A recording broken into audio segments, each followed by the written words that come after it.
sim, é um movimento telúrico, sim, as paredes podem desabar, é um terremoto.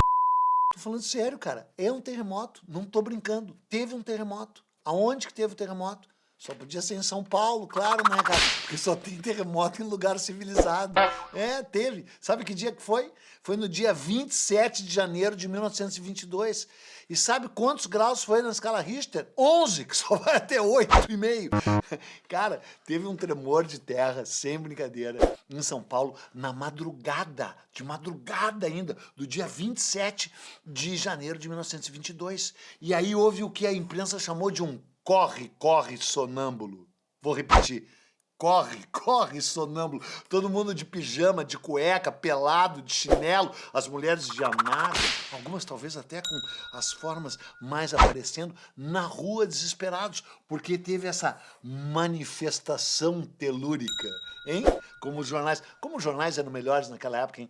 Manifestação telúrica. Sim, era a terra dizendo: ó, São Paulo, tremei. Sim, vai lá nos jornais do dia seguinte já, do próprio dia 27.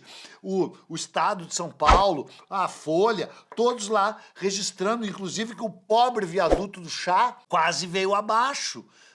O viaduto do chá de cogumelo, no caso. Teve um terremoto. Sabe por quê? Foi a Terra, numa manifestação que, além de telúrica, era uma previsão, uma manifestação profética do que viria a acontecer. Porque o que viria a acontecer no iniciozinho de fevereiro de 1922, portanto, completando 100 anos agora. Sim, a Semana de Arte Moderna de 1922. Não deixa pra depois, vem saber como é que foi a Semana de 22. Sabe que ano foi?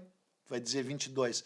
Sim, foi 22, mas foi também o ano 366 depois da morte do Bispo Sardinha.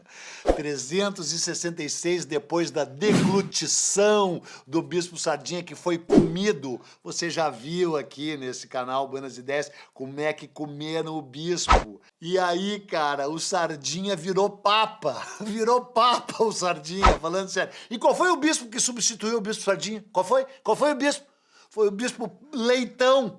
Falando sério, não é brincadeira, Pedro Leitão. Então foi Primo Piatto, que foi o Sardinha, Secondo Piatto, o Leitão. Mas o Leitão não foi comigo. Quem foi comigo foi o Sardinha.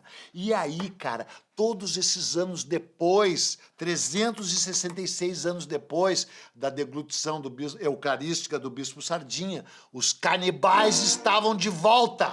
E sabe o que eles queriam? Eles queriam agora o fígado do Peri. Eles queriam devorar o Guarani em prosa e verso. Eles queriam trancafiar o Castro Alves no navio negreiro. Eles queriam crucificar o Vitor Meirelles na primeira cruz. Eles queriam esquartejar o Pedro Américo, que nem esse tinha feito com Tiradentes. Sabe o que eles queriam? Eles queriam acabar com o passado. Eles eram contra o passadismo, porque eles eram futuristas, poetas futuristas. E de início, eles foram de fato chamados de futuristas. Só depois que eles iam virar os modernistas. E eles estavam articulando a semana que iria paralisar o Brasil. Mentira. Primeiro que é o seguinte, não foi uma semana, né? Como era tudo artista, tudo de esquerda, tudo artista de esquerda, eles pegaram a verba da Lei Rouanet, né? Então a Semana de Arte Moderna durou só 3 dias, foi superfaturada. A semana durou mesmo só 3 dias, não é brincadeira. Segunda-feira, dia 13 de fevereiro, quarta-feira, dia 15 de fevereiro, sexta-feira, dia 17 de fevereiro. Mas não foi Lei Rouanet, não, mas teve financiamento. Foi o Paulo Prado, O Paulo Prado, um grande cafeicultor de São Paulo, riquíssimo, da família Prado, né? Há anos a família Prado já era dona de São Paulo, e o Paulo Prado bancou essa semana. E por que ele bancou também? Não só porque ele apreciava esses modernistas, mas também porque eles conseguiram o beneplácito, eles conseguiram o apoio, eles conseguiram a chancela do brasileiro mais notável na área de cultura daqueles tempos, o Graça Aranha. O quê? Tu não conhece o Graça Aranha?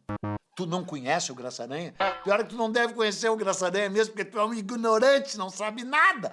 Só que é o seguinte, não é só porque tu é um ignorante, não sabe nada, porque o Graça Aranha desapareceu. Quando a gente estuda, percebe qual foi o tamanho que o Graça Aranha teve naquele período, e hoje ninguém fala no Graça Aranha. Se bem que tem uma outra história. O Graça Aranha, ele era um diplomata, ele era rico, ele era chique, ele era fino, ele morava em Paris, e em Paris ele era considerado a maior glória do nome brasileiro, ou pelo menos ele se dizia assim, o orgulho da raça latina. Ele era um gentleman, ele era chique, ele era fino, ele era rico, ele era metido à besta, e ele queria herdar assim a posição olímpica que já tinha sido do Barão do Rio Branco. Ele era um diplomata, elegante e tal. E ele tinha escrito um livro em 1902 chamado Canaã, que o Oswald de Andrade, sabe o que o Oswald de Andrade diz do Canaã? O que o Oswald de Andrade diz do Canaã? É o livro que ninguém leu e todos elogiam. Não é sensacional? Vou repetir. É o livro que ninguém leu e todos elogiam. Tem vários assim, desse tipo, não é? Então, o Graça Aranha ficou famosíssimo. E ele foi cooptado por quem? Pelos modernistas de verdade. O Mário Oswald de Andrade. Boa essa, hein? Mário Oswald de Andrade. Mário de Andrade e Oswald de Andrade. Cada um daria um episódio só por si, porque eram pessoas realmente inacreditáveis. O Oswald de Andrade era riquíssimo, né? O pai dele era um grande empreendedor imobiliário, parará, parará. Mas o Oswald usava uma luva com losangos pretos e brancos, era meio cabeludo pra época, tinha um Cadillac verde que ele tinha comprado só porque tinha cinzeiro. Sensacional, né? O Mário de Andrade era mais tímido, assim, tal, papapá, né? Até, bom, não vou falar nada do Mário de Andrade. O fato é que eles eram os autênticos modernistas, e o Menotti Del Pica também. Então, a semana foi, você sabe, todo mundo sabe, foi no Teatro Municipal de São Paulo, um lugar chiquíssimo, um lugar extraordinário, um lugar que representava toda a arte paulista, assim, né? Papapá, toda a alta cultura, né? Era um projeto do Ramos de Azevedo, era ali do lado do viaduto do Chasso, aí a gente chique e fina. O primeiro dia da semana foi segunda-feira, dia 13 de fevereiro de 1922. Mas começou morna, sabe por quê? Porque a semana abriu com uma conferência, com uma palestra do Graça Aranha, chamada A Emoção Estética na Arte Moderna. Todo mundo dormiu na palestra, cara. Foi uma chatice. E aí teve uns aplausos protocolares, assim. E teve mais umas outras coisas, uma exposição da Anitta Malfatti, que estava exposta ali no saguão de entrada, tal, plá, plá, plá, né? Não teve grande coisa. E aí a semana começou a esquentar mesmo. Foi na quarta-feira seguinte. Terça-feira foi dia de folga. Daí na quarta-feira, dia 15 de fevereiro, sobe ao palco o Menotti Del Pica, que era famosíssimo na época, e começa a gritar e a recitar. Sabe o que ele disse? Ele disse o seguinte: queremos ar, queremos ventiladores, queremos aeroplanos, queremos luz, queremos reivindicações urbanas, queremos idealismo, queremos motores, queremos chaminés das fábricas, queremos sangue, queremos velocidade, queremos sonho na nossa arte. Foi vaiado pela burguesia, foi mesmo. Só que o mais inacreditável é o seguinte: dizem que os próprios modernistas contrataram uma claque para vaiar. Eles queriam causar polêmica, queriam causar confusão e botaram uns gaiatos ali. Nunca foi comprovado, mas todos os indícios mostram, apontam para umas pessoas lá, puxando a vaia. E a vaia veio. E aí chegou a hora do Oswald de Andrade subir no palco. E olha o que o próprio Oswald diz. Apenas Menotti se sentou de volta na plateia quando eu me levantei. E o teatro estrugiu numa vaia irracional e infreme. Antes mesmo de eu pronunciar uma só palavra, já era vaiado. Esperei de pé, calmo, sorrindo como pude, para que o barulho serenasse. Mal abri a boca, a vaia começou novamente. Eu tentava ler e era paralisado pelos apupos. Então, depois de um constrangido silêncio, pude começar, mas li baixo e comovido. O que me interessava era acabar depressa, sair correndo dali. Mário de Andrade me sucedeu e a vaia estrondou de novo. Com aquela santidade que o marcava, Mário disse: assim não recito mais. E o teatro explodiu numa gargalhada. E sabe o que o Mário de Andrade recitou? Sabe o que ele disse? Pois eu vou te dizer.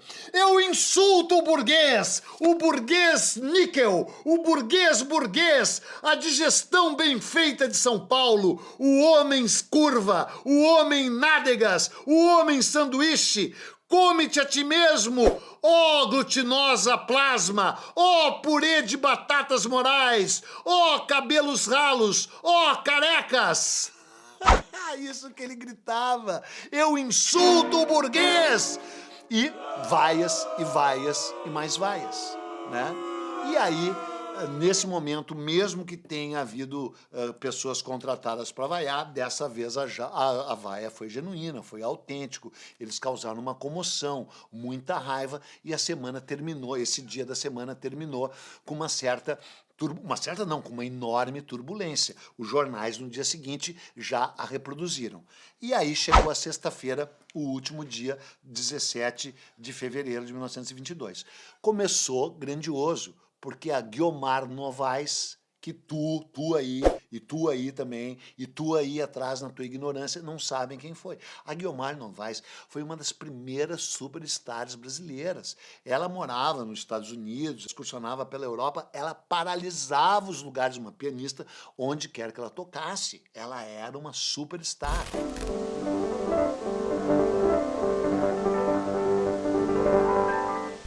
E ela estava anos fora do Brasil e tinha sido convencida pelos modernistas de participar desse evento. Veio, tocou, foi aclamada.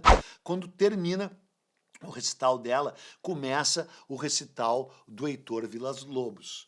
O Heitor Villa-Lobos, um gênio, um maestro, um compositor gigante, já era meio apreciado. A questão é que quando ele entra de fraque e chinelas. Ele estava de chinelo. E aí vem uma vaia estrondosa, porque foi considerado um desrespeito. A questão é que, por que ele estava com esse chinelo? Porque ele tinha comido ostras e ele tinha gota. O pé ficou enorme, cheio com a gota, ele não podia calçar o seu sapato. Não foi uma afronta, não foi um assinte. Ele não podia estar ali de outra forma que não fosse de chinelas. Então ele tocou, não se ouviu tanto assim porque houve uma grande indignação. E a Semana de Arte Moderna terminou e teria terminado se esses caras não fossem de fato gênios, não fossem genuínos reformadores da arte brasileira. Aquilo foi só o início deles. Viria em 1924 o Manifesto Antropofágico, o movimento Pau-Brasil, o Mário de Andrade percorreria o Brasil inteiro, o Heitor Villa-Lobos ia dar uma sonoridade sinfônica que o Brasil não tinha tido desde do Carlos Gomes, mas ao mesmo tempo era muito mais renovadora, né, que a estrutura formal da música do Carlos Gomes. A Tarsila do Amaral, que não estava nesse momento, estava em Paris, viraria uma artista mundialmente famosa. A Anita Malfatti, que deu origem a tudo isso, com uma exposição em 1917, se tornaria famosa também, e houve essa ruptura enorme na arte brasileira. Né? Só que é o seguinte, tu acha que ela causou uma grande comoção popular? Não, foi um evento muito restrito que só se expandiria, que só se tornaria o que se tornou muito tempo depois, graças ao talento genuíno desses caras. Né? Então a Semana de Arte Moderna é um marco, mas ela repercutiu muito em torno daquele grupinho, daquele circo, daquele teatro, da imprensa ali. Não chegou no povo brasileiro, chegaria tempos depois. Só que como agora estão se completando os 100 anos dessa semana, é hora de mais uma vez a gente refletir sobre os caminhos da arte brasileira, sobre essa questão de financia, não financia, Lei Rouanet, nem Lei Rouanet, porque a arte brasileira está sob o ataque de um governo repulsivo, de um governo obtuso, de um governo retrógrado que sempre odiou artista. Por que sempre odiou artista? Porque nós, os artistas, somos a vanguarda da revolução e morte ao burguês! É isso aí. Tchau.